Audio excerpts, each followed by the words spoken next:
Hello friends, আজ করলাম লোহার কড়াইয়ে তেলকই। মাছটা লবণ হলুদ দিয়ে মাখিয়ে গরম তেলে ভেজে নিলাম। ভাজার পরে একে একে তুলে নিলাম মাছটাকে। তারপরে একটি পেস্ট তৈরি করলাম, যেখানে ছিল টমেটো, শুকনো লঙ্কা আর জিরে গুঁড়ো। সেটাকে গরম তেলে দিলাম। তেলে দেওয়ার পরে সেখানে হলুদ, লবণ এবং লঙ্কা গুঁড়ো মেশালাম। মেশানোর পর ভালোভাবে সেটাকে ভেজে নিলাম যতক্ষণ না তেল ছাড়ছে।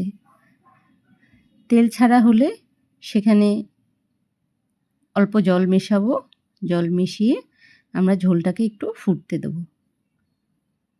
ফোটার পরে মাছগুলোকে ঢেলে দেব।